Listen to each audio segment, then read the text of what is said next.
nous allons vous présenter la séance de travaux dirigée numéro 2 du chapitre courbes paramétrées. Dans cette séance, nous étudierons des courbes paramétrées présentant des asymptotes verticales ou horizontales.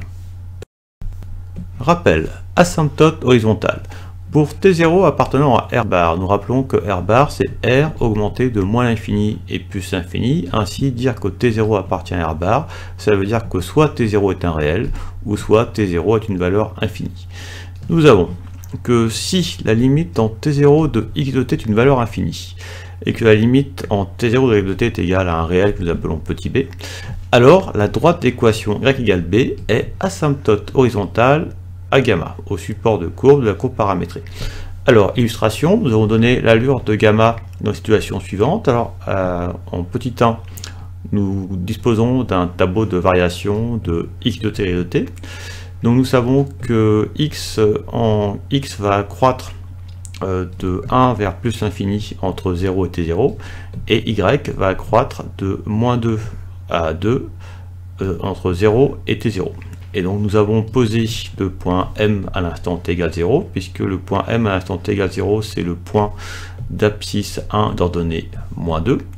Et nous voulons, à l'aide de cette variation, en déduire l'allure de courbe de gamma entre les instants 0 et t0.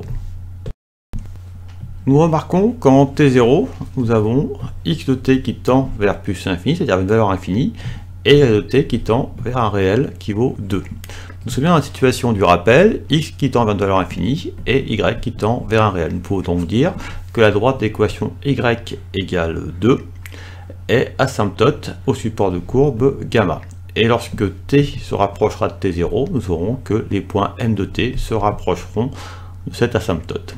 Alors, nous savons qu'en t égale 0, nous sommes au point de coordonnées donc 1, moins 2.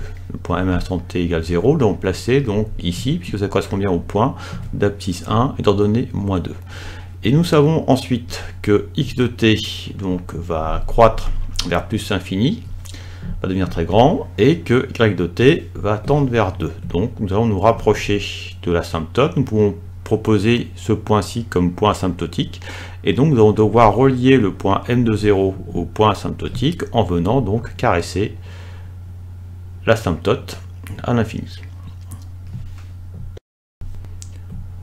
Nous voyons ainsi apparaître le support de courbe gamma relatif au tableau de variation présenté.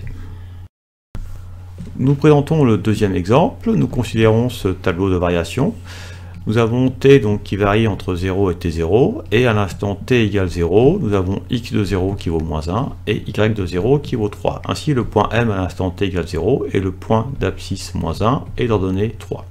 Nous remarquons que lorsque t tend vers t0, x de t tend vers une valeur infinie et y de t tend vers 1, nous allons donc voir apparaître une asymptote horizontale que nous allons préciser, puis nous essaierons d'en déduire l'allure de la courbe de gamma. Alors vous pouvez, si vous le souhaitez, mettre la vidéo en pause pour tenter de réfléchir à vous-même à l'allure de la courbe, puis relancer la vidéo pour voir ma rédaction.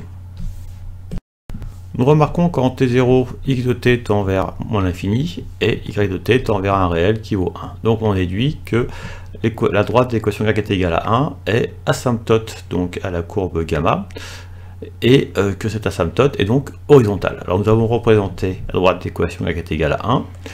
Alors ensuite nous pouvons essayer de présenter un point asymptotique correspondant à t0. Donc nous voulons que x soit en moins l'infini et y soit proche de 1. Alors si nous envoyons x en moins l'infini et y proche de 1, nous allons donc pouvoir faire apparaître un point asymptotique ici. Et alors, pour construire, donc donner l'allure de la courbe gamma entre 0 et t0, nous devrons donc relier le point m à l'instant 0 au point asymptotique en venant donc caresser l'asymptote. Alors, ça donnera donc une courbe comme ceci. Nous avons donné ainsi l'allure de la courbe gamma correspondant à ce tableau de variation. En exercice, nous vous proposons de déterminer l'allure de gamma dans les deux situations suivantes. Donc à chaque fois, vous devrez identifier donc une asymptote, la représenter, placer un point asymptotique, puis en déduire l'allure de la courbe. Alors vous pouvez mettre cette vidéo en pause, prenez le temps de réfléchir et de réaliser par vous-même la figure demandée. Puis relancer ma vidéo pour avoir la correction. En t égale 0, nous avons bien x de 0 qui vaut 1, y de 0 qui vaut 4. Ainsi, le point m à l'instant t égale 0 est bien le point d'abscisse 1 et d'ordonnée 4. Comme en t0, nous avons x de t qui tend vers plus infini, y de t qui tend vers un réel qui vaut 2, nous déduisons que nous voyons apparaître l'asymptote horizontale d'équation y est égale à 2. Alors, donc nous devons, à partir du point m à l'instant t égale 0, nous rapprocher de l'asymptote. Alors, pour savoir comment nous rapprocher, nous avons placé un point asymptotique. Alors nous savons qu'en t0, nous devons avoir donc x proche de plus infini, donc nous prenons x grand, et y proche de 2, donc y proche de 2. Nous voyons donc apparaître ce point asymptotique, et donc l'allure de gamma va être donnée par cette allure de courbe. Nous avons ainsi fait apparaître l'allure de la courbe gamma pour la situation numéro 1. Nous allons maintenant nous intéresser à la situation numéro 2. Donc encore une fois, donc ici, alors nous placerons le point à l'instant t égale 0. Nous identifierons donc une asymptote horizontale que nous préciserons, nous la représenterons, nous placerons un point asymptotique, puis nous pourrons donner l'allure de la courbe gamma. Donc si vous ne l'avez pas fait, vous pouvez mettre cette vidéo en pause, prenez le temps de réfléchir, puis la relancer pour voir ma rédaction. À l'instant t égale 0, nous avons x de 0 qui vaut moins 1 et y de 0 qui vaut moins 2. Donc le point m à l'instant t égale 0 et le point d'abscisse moins 1 est d'ordonnée moins 2. En t0, comme x de t tend vers moins l'infini et y de t tend vers 3, donc nous voyons apparaître l'asymptote d'équation y est égale à 3, qui est bien donc une asymptote horizontale que nous avons représentée. Ensuite, donc pour pouvoir donner l'allure de la courbe gamma, nous allons construire un point asymptotique proche de l'asymptote. Alors nous devons avoir, lorsque nous serons donc proche de t0, nous aurons donc x de t qui sera donc proche de moins l'infini et y de t qui sera proche de 3. Donc si je prends x qui est proche de moins l'infini, y qui est proche de 3, je peux faire apparaître un point asymptotique. Donc pour faire apparaître l'allure de la courbe, je n'ai plus qu'à relier le point m à l'instant t égale 0 à ce point asymptotique en cherchant à me rapprocher de plus en plus de l'asymptote. Et je vois apparaître ainsi l'allure de la courbe gamma. Nous avons ainsi fait apparaître l'allure de la courbe gamma associée à ce tableau de variation. Nous proposons une troisième situation à traiter. Pour vous donner le temps de donner l'allure de la courbe gamma, vous pouvez mettre cette vidéo en pause, puis la relancer pour avoir ma rédaction. En haut plus, nous voyons que x de t tend vers plus l'infini, y de t tend vers 1. Nous voyons apparaître l'asymptote d'équation y est égale à 1, que nous avons donc représenté. À l'instant t égale 2, nous avons donc x de 2 qui vaut 2 et y de 2 qui vaut 3. Donc ainsi, le point m à l'instant t égale 2 et le point d'abscisse 2 est d'ordonnée 3. Nous avons placé ce point.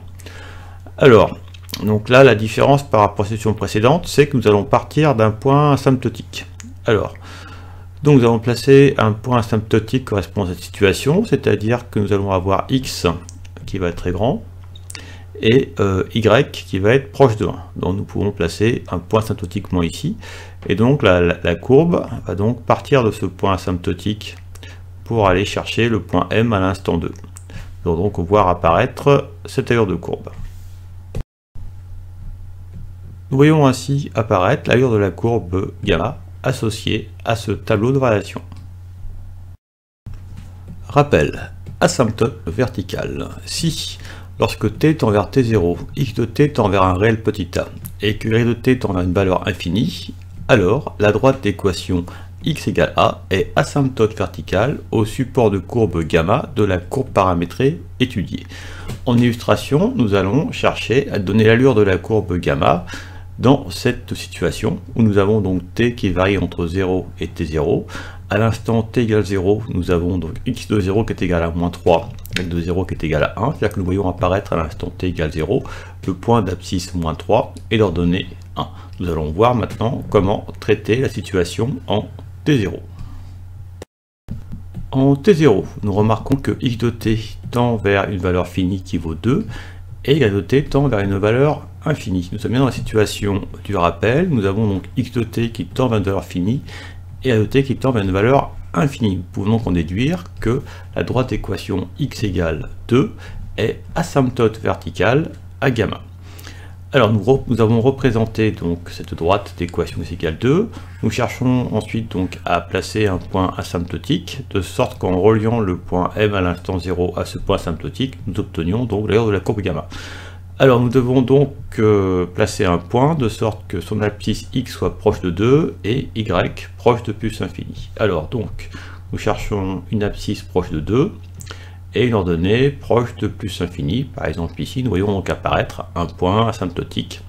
Alors nous allons relier donc le point m à l'instant t égale 0 à ce point asymptotique et nous allons continuer donc à chercher à nous rapprocher de l'asymptote. Nous voyons donc apparaître ainsi l'allure de la courbe gamma. Et nous voyons ainsi apparaître la courbe gamma. Nous allons étudier les deux situations suivantes.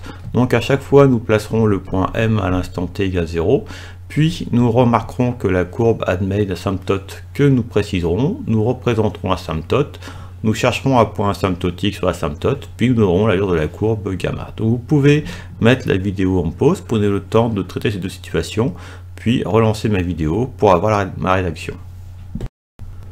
Nous considérons la situation numéro 2. Donc le point m à l'instant t égale 0, et bien le point d'abscisse 6 est ordonnée 1, effectivement, donc le point m à l'instant t égale 0 a pour abscisse 6 et ordonnée 1. En t0, nous avons donc x qui tend vers une valeur finie qui vaut 1 et y qui tend vers une valeur infinie. Donc nous déduisons que la courbe admet pour asymptote la droite d'équation x égale 1 qui est une asymptote verticale. Ensuite nous voulons placer un point asymptotique, donc nous devons avoir x qui va se rapprocher de 1 et y qui va être proche de moins l'infini. Donc nous plaçons x proche de 1, y proche de moins l'infini, et nous voyons apparaître un point asymptotique. Nous allons donc relier le point m à l'instant t égale 0 à ce point asymptotique en cherchant à nous rapprocher de plus en plus de l'asymptote. Et nous verrons alors apparaître l'allure de la courbe gamma. Nous avons ainsi représenté l'allure de la courbe gamma relative à ce tableau de variation. Nous allons maintenant nous intéresser au tableau numéro 3. Donc si vous ne l'avez pas encore étudié, vous pouvez mettre la vidéo en pause, prenez le temps de représenter l'allure de la courbe gamma, puis relancer la vidéo pour avoir ma correction. À l'instant t égale 0, nous observons que x de 0 égale 5, y de 0 égale 1. Nous voyons donc apparaître le point m qui à l'instant t égale 0 a pour abscisse 5 et ordonnée 1. Ensuite, en t0, nous avons x de t qui tend vers 1, y de t qui tend vers une valeur infinie, vers plus infini. Nous déduisons que la courbe admet pour asymptote la droite d'équation x égale 1 qui sera une asymptote verticale. Nous avons représenté ici l'asymptote d'équation x égale 1. Il ne nous reste plus qu'à placer un point asymptotique. Nous devons avoir donc x proche de 1 et y proche de plus infini. Donc nous partons du point m de 0, donc nous rapprochons x de 1 et nous faisons croître y vers plus infini et nous faisons apparaître un point asymptotique. Il ne nous reste plus qu'à relier le point m à l'instant 0 à ce point asymptotique en nous rapprochant de plus en plus de l'asymptote pour faire apparaître l'allure de la courbe gamma. Et nous avons ainsi représenté l'allure de la courbe gamma relative à ce tableau de variation. Nous allons maintenant traiter l'exercice numéro 1 de la feuille de TD courbe paramétrée 2. Dans cet exercice, donc, nous étudierons la courbe paramétrée de composante i phi gamma, où i est l'intervalle des temps, donc intervalle ouvert moins 1, 2, phi de t qui est donc le vecteur de position, dont l'expression à l'instant t est donnée par le vecteur de composante x de t, y de t, avec x de t qui est égal à 3t sur t-2, et y de t qui est égal à t-1 sur t plus 1. À la question 1, nous étudierons les variations des fonctions x et y sur intervalle grand I. À la question numéro 2, nous en déduirons les asymptotes de la courbe paramétrée. Et à la question numéro 3, nous chercherons les points d'intersection du support de courbe gamma avec les axes du repère, en précisant les vecteurs tangents en ces points. Et à la question numéro 4, nous représenterons le support de courbe gamma.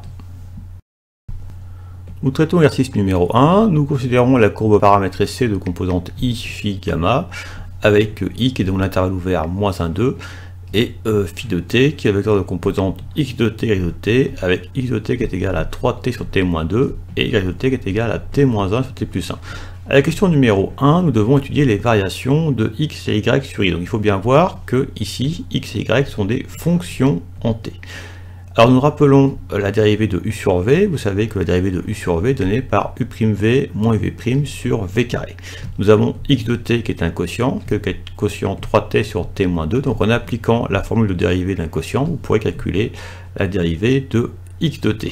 Et vous obtiendrez donc une expression en t dont le signe sera évident sur grand I, et vous préciserez ainsi donc le signe de x' de t sur grand I. Ensuite, nous considérons donc y de t qui est égal à t-1 sur t plus 1, c'est encore un quotient. Donc vous calculez y' de t à l'aide de la formule de dérivée du quotient, et vous obtiendrez donc une expression en t dont le signe sera évident sur grand I, et vous préciserez ce signe. Vous pouvez mettre la vidéo en pause, prenez le temps d'effectuer ces calculs, puis la relancer pour avoir ma rédaction. Nous avons x de t qui est égal à u sur v, avec u qui vaut 3t et v qui vaut t-2. Ainsi, donc u' c'est donc la dérivée de 3t, ça vaut 3, v c'est donc t-2, u vaut 3t, et v', dérivée de t-2, vaut 1, le tout divisé par v carré, donc par t-2 au carré. Et donc en développant, nous remarquerons que les 3t vont simplifier, donc nous rester 3 fois moins 2, moins 6 sur le carré de t-2. Cette expression est évidemment strictement négative sur grand I. Ensuite, y de t est égal à t-1 sur t plus 1, donc ici, y de t de la forme u sur v, avec u qui vaut t-1 et v qui vaut t plus 1. Donc, u' elle est égale à la dérivée de t-1 qui vaut 1, v vaut t plus 1, u vaut t-1, et ensuite, v', la dérivée de t plus 1 vaut bien 1, le tout sur v carré, donc sur t plus 1 au carré. Vous allez remarquer qu'en développant, les t vont simplifier, il va nous rester donc 1, moins par moins plus, 1 plus 1, donc 2 sur le carré de t plus 1. Cette expression est évidemment strictement positive sur l'intervalle grand I. Sur la partie gauche, nous avons reporté nos calculs de dérivée. Nous allons pouvoir nous en servir pour dresser le tableau de variation de la fonction x et de la fonction y. Alors nous commencerons par préciser les signes des dérivées dans ce tableau. Nous déduirons le sens de variation de x et de y, et nous pourrons faire apparaître les valeurs au bord des flèches. Donc vous pouvez mettre la vidéo en pause pour vous donner le temps de compléter vos variations, puis relancer la vidéo pour avoir ma rédaction. Nous commençons par étudier le sens de variation de la fonction x. Nous savons que x' de t est strictement inférieur à 0 sur grand I. Ainsi, pour le signe de x' de t, nous écrivons moins. Cela veut dire que x de t est strictement décroissant sur l'intervalle ouvert moins 1, 2. Et nous allons donc préciser les valeurs au bord de la flèche. Alors, la valeur de départ, ça va correspondre à la limite lorsque t tend vers moins 1 de x de t, mais avec t qui va tendre vers moins 1 par valeur supérieure, ce que nous notons donc au moins 1 plus. La limite lorsque t tend vers moins 1 plus de x de t, c'est donc la limite lorsque t tend vers moins 1 plus de 3t sur t-2, car x de t est égal à 3t sur t-2, et donc au numérateur, lorsque t tend vers moins 1, donc 3t tend vers moins 3, et au dénominateur, comme t tend vers moins 1, moins 2 nous donne le moins 3, et moins 3 sur moins 3 nous donne 1. Donc nous trouvons que la limite lorsque t tend vers moins 1 par valeur supérieure est donc égale à 1. Ensuite, donc à l'arrivée de la flèche, nous voulons la limite lorsque t de x de t lorsque t tend vers 2, mais par valeur inférieure. Nous voulons la limite lorsque t tend vers 2 moins. Donc dire que t tend vers 2 moins, ça veut dire que t tend vers 2 par valeur inférieure. Nous voulons donc la limite lorsque t tend vers 2 moins de x de t, c'est-à-dire la limite lorsque t tend vers 2 moins de 3t sur t-2. Alors au numérateur, si t tend vers 2, 3t tend vers 6, et au dénominateur, si t tend vers 2, 2 moins 2 tend vers 0, mais t tend vers 2 par valeur inférieure, donc t est plus petit que 2, donc t-2 est négatif, donc on s'attend vers au moins, et 6 sur au moins est égal à moins l'infini, il va donc bien apparaître moins l'infini, donc à l'arrivée de la flèche. Il ne nous reste plus qu'à étudier le sens de variation de y. Si vous ne l'avez pas traité, vous pouvez mettre la vidéo en pause pour vous donner le temps de préciser le signe de y' et le sens de variation de y sur intervalle ouvert à moins 1, 2. Puis vous pourrez relancer la vidéo pour avoir ma rédaction. Nous étudions maintenant le centre de variation de y. Nous savons que y' de t est strictement positif sur l'intervalle grand I. Ainsi, nous plaçons un plus dans la ligne correspondant au signe de y' de t. Cela veut dire que la fonction y est strictement croissante sur l'intervalle ouvert -1, 2. Nous intéressons donc à la valeur de départ de la flèche et à la valeur d'arrivée de la flèche. La valeur de départ, ça va correspondre à la limite lorsque t tend vers -1 par valeur supérieure de y de t, c'est-à-dire à la limite lorsque t tend vers -1 plus de y de t. Nous remplaçons y de t par son expression qui est t-1 sur t plus 1. Lorsque t tend vers -1, t-1 tend vers -1 qui vaut -2. Et t plus 1 va tendre vers -1 plus 1 qui vaut 0. Oui, mais 0 plus ou 0 moins. Alors nous savons que t tend vers -1 par valeur supérieure, ce qui veut dire que t est plus grand que -1 et donc que t plus 1 est positif. Donc t plus 1 étant positif, t plus 1 tend donc vers 0 plus. Et nous avons ainsi -2 sur O plus qui est égal à moins l'infini. Donc la valeur de départ de la flèche est moins l'infini. Et pour la valeur d'arrivée, nous allons nous intéresser à la limite lorsque t tend vers 2 mais par valeur inférieure de y de t. Donc nous considérons la limite lorsque t tend vers 2 moins de y de t. Nous remplaçons y de t par son expression qui est t moins 1 sur t plus 1. Lorsque t tend vers 2 au numérateur, ça nous donne 2 moins 1, 1. Et au dénominateur 2 plus 1, 3, nous trouvons 1 tiers. Ainsi, la valeur d'arrivée de la flèche est donc 1 tiers. Nous avons dressé le tableau de variation de x et y sur l'intervalle ouvert -1, 2. Sur la partie gauche de la diapositive, nous avons représenté le tableau de variation que nous avons obtenu pour x et y. À la question numéro 2, nous voulons étudier les asymptotes de la courbe paramétrée. Donc pour cela, nous allons chercher dans les tableaux les instants pour lesquels x ou y vont prendre une valeur infinie. Nous remarquons que y prend une valeur moins l'infini, donc en t égale -1 plus, et x prend une valeur infinie en t égale 2 moins. Donc les deux instants remarquables seront t égale -1 plus et t égale 2 moins. Nous préciserons donc les limites de x et y en -1 plus et nous pourrons en déduire que la courbe paramétrée admet l'asymptote que nous préciserons. Et pareillement, en t égale 2 moins, nous préciserons donc la limite de x et la limite de y et nous pourrons déduire que la courbe paramétrée admet l'asymptote que nous préciserons. Alors vous pouvez mettre cette vidéo en pause, prenez le temps de compléter les blancs, puis la relancer. Programme rédaction. Alors, en t égale -1 plus, nous remarquons que x tend vers 1 et que y tend vers une valeur infinie. Nous avons vu, d'après les rappels précédents, que cela induit que la courbe paramétrée va admettre l'asymptote verticale x égale 1. C'est ce que nous écrivons ici. Donc x tend vers 1, y tend vers moins l'infini. Donc la droite d'équation x égale 1 est asymptote verticale à gamma. Donc, vous pouvez faire de même pour étudier l'asymptote qui apparaîtra donc pour t égale 2 moins. Si vous ne l'avez pas encore fait, vous pouvez mettre la vidéo en pause et la relancer. Programme rédaction. Nous intéressons donc à t égale 2 moins. Nous remarquons que pour t égale 2 moins, donc x tend vers moins l'infini et y tend vers 1 tiers.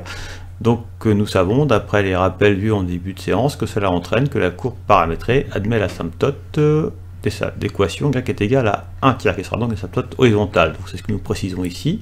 Donc en t égale 2 moins, x tend vers moins l'infini, y tend vers 1 tiers, donc la droite d'équation y est égale à 1 tiers est asymptote horizontale à gamma.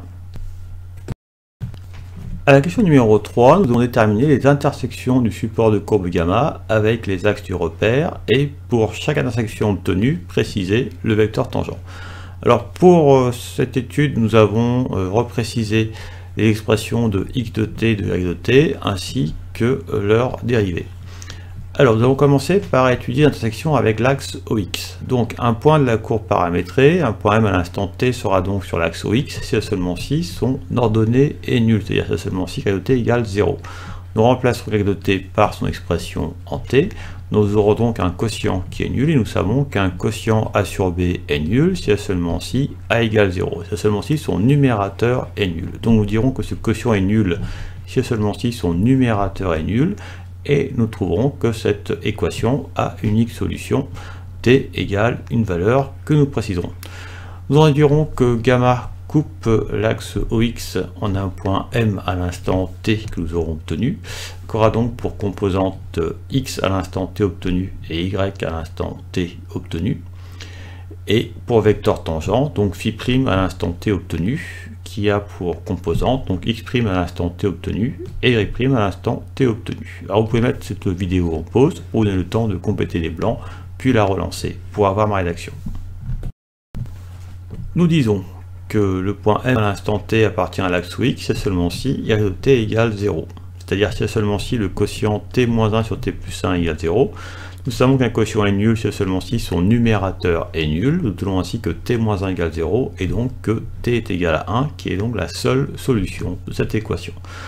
Donc gamma coupe l'axe x en un seul point, qui est le point M à l'instant t égale 1. Pour avoir ces coordonnées, je calcule donc x de 1, y de 1. Pour avoir x de 1, donc je remplace t par 1 dans x de t, ce qui me donne donc 3 sur 1 moins 2, donc 3 sur moins 1, qui donne bien moins 3. Et on peut avoir y de 1, donc je remplace t par 1 dans y de t, ce qui va me donner donc 0 sur 2 qui vaut 0. Ensuite, je calcule donc phi' à l'instant t égale 1, donc pour cela je vais calculer x' de 1 et y' de 1. Alors x' de 1, je remplace donc t par 1 dans x' de t, ça me fait donc moins 6 sur moins 1 au carré, moins 1 au carré donne 1, moins 6 sur 1 donne bien moins 6. Et pour avoir y' de 1, je remplace donc t par 1 dans y' de t, ce qui me donne 2 sur le carré de 2, c'est-à-dire 2 quarts, donc 1 demi. Maintenant nous avons terminé l'intersection de la courbe avec l'axe OY. Nous étudions ensuite les intersections de la courbe avec l'axe OY. Nous disons qu'un point M à l'instant t appartient à l'axe OY si seulement si son abscisse est nulle, c'est-à-dire x de t égale 0. Nous allons remplacer x de t par son expression. Nous allons donc obtenir qu'un quotient est nul. Nous savons qu'un quotient est nul si seulement si son numérateur est nul. Et nous étudierons donc un unique instant solution du problème. Nous pourrons donc dire que gamma coupe l'axe OY au point M à l'instant t obtenu. Nous calculerons donc les coordonnées de ce point M. Nous calculerons ensuite le vecteur tangent en ce point M, c'est-à-dire le vecteur tangent en l'instant t obtenu, qui aura pour composante donc x' à l'instant t obtenu et y' à l'instant t obtenu. Vous pouvez mettre cette vidéo en pause, prenez le temps de compléter les blancs, puis la relancer pour avoir ma rédaction. Nous devons résoudre x de t égale 0, nous remplaçons x de t par son expression qui est 3t sur t moins 2, ce quotient est nul si seulement si dont le numérateur 3t est égal à 0, ce qui nous donne t égale 0. Ainsi, gamma coupe l'axe OY au point M à l'instant t égale 0, nous calculons x de 0 égale de 0, pour calculer x de 0, nous remplaçons t par 0 dans x de t, ce qui nous fait donc 3 fois 0 sur 0 moins 2, ce qui donne donc 0 sur moins 2 qui vaut bien 0. Et y de 0 va nous donner donc 0 moins 1 sur 0 plus 1, ce qui nous donne donc bien moins 1. Ainsi le point M à l'instant t égale 0 et le point de composante 0, moins 1. Calculons ensuite le vecteur tangent à l'instant t égale 0, c'est-à-dire phi' de 0. Nous allons donc calculer x' de 0 en remplaçant t par 0 dans x' de t, ça fait donc moins 6 sur moins 2 au carré, ça fait moins 6 quarts, en simplifiant par 2, ça fait donc moins 3 demi. Et y' de 0, nous remplaçons t par 0 dans y' de t, ça fait donc 2 sur 1 au carré, ce qui donne bien 2. Nous trouvons ainsi que phi' de 0 est égal au vecteur de composante moins 3 demi, 2. À la question numéro 4, nous devons représenter le support de courbe gamma de la courbe paramétrée étudiée. Alors nous commençons par repréciser les résultats obtenus. Nous avons étudié le sens de variation de x et y. Nous en avons déduit que la courbe paramétrée admettait pour asymptote la droite d'équation x égale 1 et la droite d'équation y est égale à 1 tiers. Donc ainsi, lorsque t se rapproche de moins 1, le point M de t se rapproche de l'asymptote x égale 1. Et lorsque t se rapproche de 2, le point M de t se rapproche de l'asymptote y est égal à 1 tiers. Nous avons établi que la courbe coupait l'axe OX en un seul point, qui était donc le point M à l'instant 1, de composante moins 3, 0, et que son vecteur tangent était le vecteur de composante 6, 1 demi. Nous avons établi que la courbe avait une seule intersection avec l'axe OY donnée par le point M à l'instant 0 de composante 0, moins 1, et que le vecteur tangent en ce point était le vecteur de composante moins 3 demi, 2. Alors nous avons construit les deux asymptotes, donc x égale 1, y est égal à 1 tiers. Nous avons placé le point M à l'instant 1, donc de composante moins 3, 0, moins 3 en abscisse, 0 ordonnée, Et à partir de ce point, nous avons construit son vecteur tangent, le vecteur de composante 6 et 1,5. Donc nous déplaçons de 6 en abscisse, puis de 1,5 ordonné, et nous voyons apparaître donc le vecteur phi' de 1. De même, nous avons placé le point M à l'instant t égale 0, donc le point de composante 0, moins 1. Donc 0 en abscisse, moins 1 ordonné, nous voyons apparaître ici le point M à l'instant 0, et à partir de ce point, nous avons construit son vecteur tangent de composante moins 3,5, 2.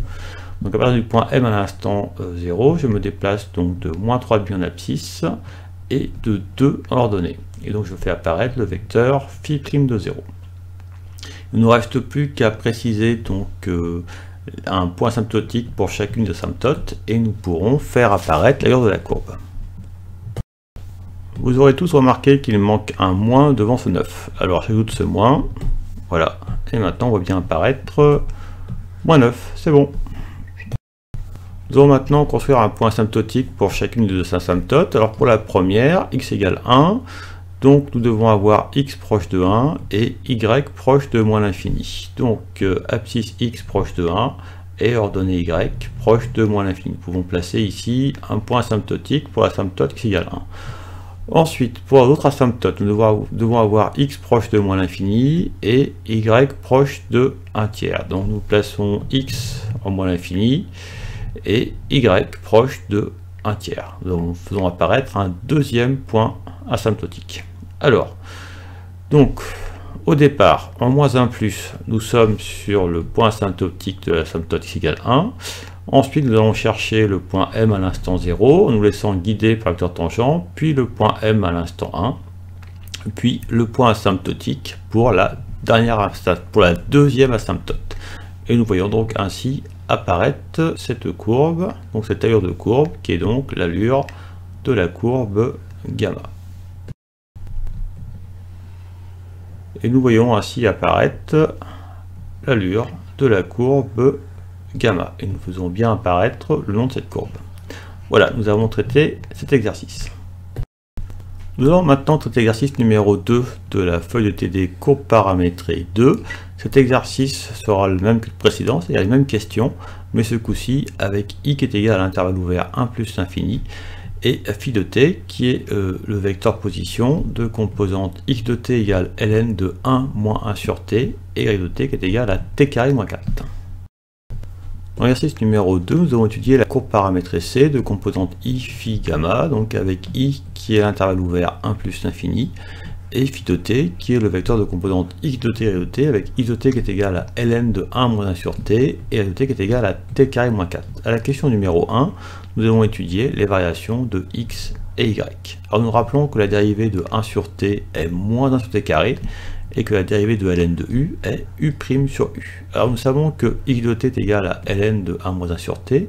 Nous allons calculer x' de t à l'aide de la dérivée de ln de u, et nous ferons apparaître que x' de t de la forme, donc 1 sur t fois un facteur que nous préciserons. Et à l'aide de cette forme obtenue, nous pourrons déduire facilement le signe de x' de t sur grand I.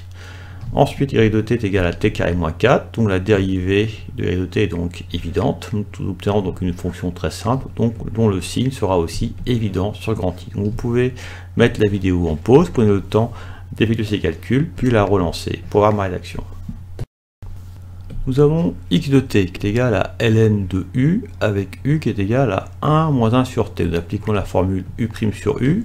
Donc u' est la dérivée de 1 moins 1 sur t, la dérivée de 1 ça fait 0, et la dérivée de moins 1 sur t c'est donc moins 1 sur t carré, donc 1 sur t carré. Et nous écrivons ensuite u au dénominateur, donc 1 moins 1 sur t.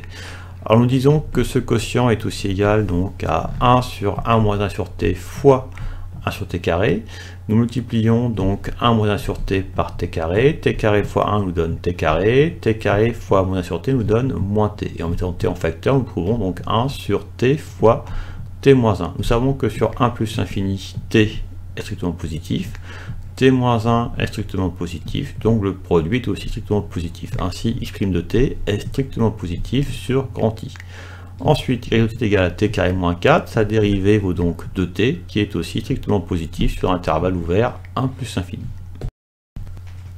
Nous avons présenté sur la partie gauche de la diapositive donc nos résultats pour les calculs de dérivée pour x et y, nous allons utiliser ces résultats pour dresser le tableau de variation de x et y. Nous commencerons par préciser le signe de x', y' sur l'intervalle ouvert 1 plus infini, et nous pourrons déduire les sens de variation de x et y sur cet intervalle. Vous pouvez mettre la vidéo en pause, prenez le temps de compléter les blancs, puis la relancer pour avoir ma rédaction. Nous commençons par appuyer le sens de variation de la fonction x. Nous savons que x' de t est strictement positif sur l'intervalle 1 plus infini ouvert, donc nous plaçons un plus dans la ligne correspondant au signe de x' de t, ce qui veut dire que x de t est strictement croissante sur l'intervalle ouvert 1 plus infini. Nous déterminons donc les valeurs aux extrémités de la flèche. Nous commençons par la valeur de départ. Donc pour cela, nous devons déterminer la limite lorsque t tend vers 1 par valeur supérieure de x de t, c'est-à-dire la limite lorsque t tend vers 1 plus de x de t. Nous remplaçons x de t par son expression qui est ln de 1 moins 1 sur t. Et donc lorsque t tend vers 1 plus, donc 1 moins 1 sur t va tendre vers 0 plus. Et nous savons que ln en 0 plus vaut moins l'infini. Donc nous trouvons moins l'infini comme valeur de départ de la flèche.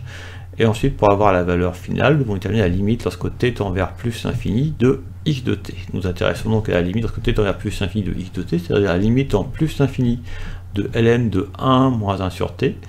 Lorsque t tend vers plus infini, 1 sur t tend vers 0, donc 1 moins sur t tend vers 1, et ln de 1 vaut 0. Nous trouvons ainsi comme valeur à l'arrivée de 0 pour la flèche qui donne le sens de variation de x de t. Nous allons faire de même pour étudier le sens de variation de la fonction y. Si vous ne l'avez pas fait, vous pouvez mettre la vidéo en pause, prenez le temps de compléter les blancs, puis la relancer pour avoir ma rédaction. Nous étudions ensuite le sens de variation de y.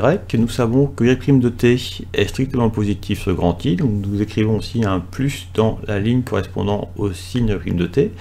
Cela veut dire que y est strictement positif sur l'intervalle ouvert 1 plus infini. Nous étudions donc les valeurs au bord de la flèche. Nous commençons donc par la valeur au point de départ. Donc ça va correspondre à la limite de y de t lorsque t tend vers 1 par valeur supérieure, c'est-à-dire à la limite lorsque t tend vers 1 plus de y de t. Donc c'est la limite lorsque t tend vers 1 plus de t carré moins 4, en remplaçant y de t par son expression. Lorsque t tend vers 1, donc t au carré tend vers 1, et 1 moins 4, moins 3. Donc au départ de la flèche, nous avons moins 3. Et à l'arrivée, nous regardons la limite lorsque t tend vers plus infini de y de t. Donc la limite lorsque t tend vers plus infini de y de t, c'est la limite lorsque t tend vers plus infini de t carré moins 4, et qui vaut plus l'infini. Donc ainsi, à l'arrivée, nous avons plus l'infini, nous avons dressé le tableau des variations de x et y sur l'intervalle ouvert 1 plus l'infini. À la question numéro 2, nous allons étudier les asymptotes de la courbe paramétrée. Alors, pour faire cette étude, nous allons chercher les instants pour lesquels x de t ou y de t deviennent infinis. Nous remarquons que en t égale 1 plus, x devient infini, et en t égale plus infini, y devient infini. C'est pourquoi nous considérons donc les instants t égale 1 plus et t égale plus infini. Alors, pour chacun de ces instants, vous préciserez donc les limites de x et de y, et vous en déduirez donc quelle asymptote apparaît. Alors vous pouvez mettre la vidéo en pause, prenez le temps de compléter les blancs, puis la relancer pour avoir ma rédaction. Nous commençons par considérer t égale 1 plus. Donc en t égale 1 plus, nous avons x qui tend vers moins l'infini, y qui tend vers moins 3, donc nous voyons apparaître l'asymptote d'équation y égale moins 3. C'est ce que nous écrivons ici. Et l'asymptote obtenue est une asymptote horizontale. Ainsi, la droite d'équation y est égale à moins 3 est asymptote horizontale à la courbe gamma. Ensuite, en t égale plus l'infini, donc nous remarquons que x tend vers 0, et que y tend vers plus l'infini. Ce que nous avons écrit ici, x tend vers 0, y tend vers plus l'infini. Donc nous voyons apparaître l'asymptote d'équation x égale 0. Donc la droite d'équation x égale 0 est asymptote verticale à la courbe gamma. Nous avons traité la question numéro 2. Nous commençons par rappeler les expressions de x de t et y de t ainsi que celles de leurs dérivées respectives. Ces fonctions nous serviront pour traiter la question numéro 3, où nous voulons déterminer les intersections de la courbe avec les axes du repère. Nous commençons par déterminer les intersections avec l'axe OX. Nous disons qu'un point M à l'instant t est sur l'axe OX si et seulement si son ordonnée est nulle, c'est-à-dire si et seulement si y de t est égal à 0. Alors, pour résoudre cette équation, nous allons remplacer y de t par son expression. Nous en déduirons qu'il apparaîtra donc deux solutions, mais comme nous travaillerons sur l'intervalle 1 plus infini ouvert, nous obtiendrons en fait qu'une seule solution, qu'un seul instant solution. Nous pourrons donc dire que gamma coupe l'axe OX au point M à l'instant t obtenu. Nous déterminerons donc les coordonnées de ce point M à l'instant t obtenu, et nous déterminerons donc son vecteur tangent en calculant donc phi' à l'instant t obtenu, qui aura pour composante donc x' à l'instant t obtenu et y' à l'instant t obtenu. Vous pouvez mettre cette vidéo en pause, prenez le temps de compléter les blancs, puis relancer la vidéo pour avoir ma rédaction. Pour déterminer les intersections de gamma avec l'axe OX, on doit résoudre y de t égale 0, ce qui est équivalent à dire que t carré moins 4 est égal à 0, car y de t est égal à t carré moins 4. Nous tenons ainsi t carré égale 4, qui a donc deux solutions, t égale 2 ou t égale moins 2. Mais comme nous travaillons sur l'intervalle d'étude grand I qui est égal à l'intervalle ouvert 1 plus infini, nous n'avons donc qu'une seule solution qui est t égale 2. Donc gamma coupe l'axe OX au point M à l'instant 2, M de 2, donc qui a pour coordonnées x de 2, y de 2. Pour obtenir x à l'instant t égale 2, donc je vais remplacer t par 2 dans x de t. Ça me donne donc ln de 1 moins 1,5, c'est-à-dire ln de 1,5. Et je pouvais remarquer à la calculatrice que ln de 1,5 admet pour valeur approchée moins 0,69. Cette valeur j'utiliserai quand je ferai ma représentation graphique. Y à l'instant t égale 2, donc je remplace t par 2 dans t carré moins 4 et j'obtiens donc 0.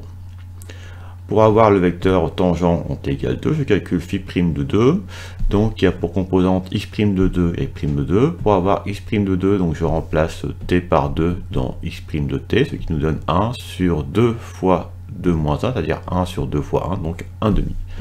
Et pareillement, pour y' de 2, donc je remplace t dans 2t, donc 2 fois 2, 4. J'ai ainsi obtenu le vecteur tangent au point M à l'instant t égale 2. Je vais maintenant m'intéresser aux intersections avec l'axe OY. Nous voulons déterminer les intersections de la courbe gamma avec l'axe OY. Nous savons qu'un point M à l'instant t appartient à l'axe OY, c'est seulement si son abscisse est nulle, c'est-à-dire c'est seulement si x de t égale 0. Nous remplacerons x de t par son expression en t, puis nous chercherons à isoler 1 sur t, nous rencontrerons un petit problème, ce qui nous permettra de conclure sur les intersections de la courbe gamma avec l'axe OY. Vous pouvez mettre cette vidéo en pause pour vous donner le temps de compléter les blancs, puis la relancer pour avoir ma rédaction. Nous devons résoudre x de t égale 0, pour cela nous remplaçons x de t par son expression en t qui est ln de 1 moins 1 sur t, puis nous composons cette équation par la fonction exponentielle, nous obtenons alors que 1 moins 1 sur t est égal à l'exponentielle 0 qui vaut 1.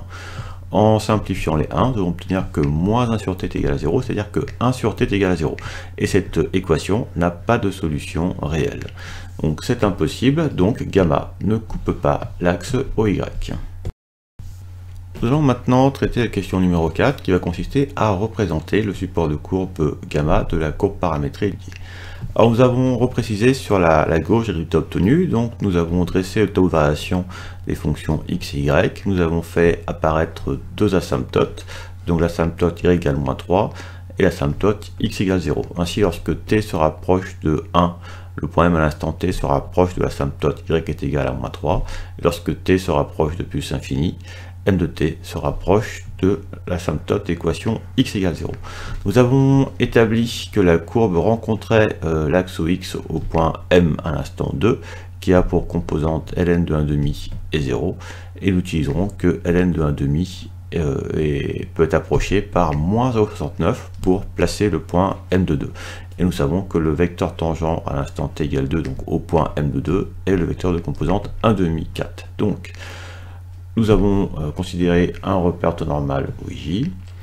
Nous avons représenté donc l'asymptote horizontale y est égal à moins 3. L'asymptote x égale à 0 en fait correspond à l'axe OY. Nous avons placé le point M à l'instant 2, donc d'abscisse moins 0,69 et d'ordonnée 0. À partir de ce point, nous avons construit le vecteur tangent, donc 1,5, 4.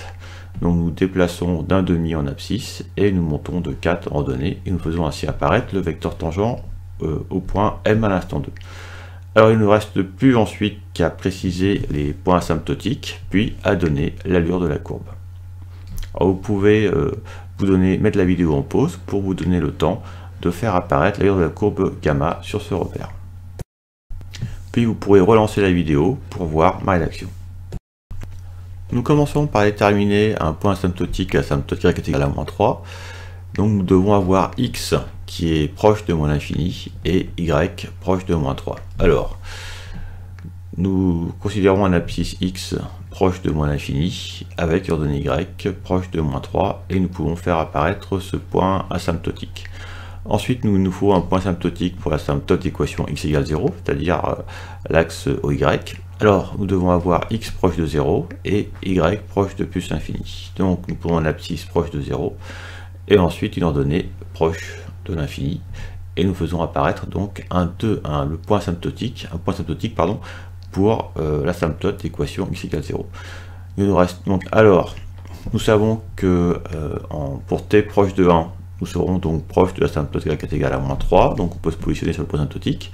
Ensuite, nous allons donc chercher le point M à l'instant 2, puis nous allons chercher le point asymptotique, donc pour l'asymptote d'équation x égale 0, et nous voyons ainsi apparaître cette allure de courbe. Et nous voyons ainsi apparaître la courbe gamma, l'allure de la courbe gamma. Nous avons donc traité cet exercice et nous avons fini cette séance de TD.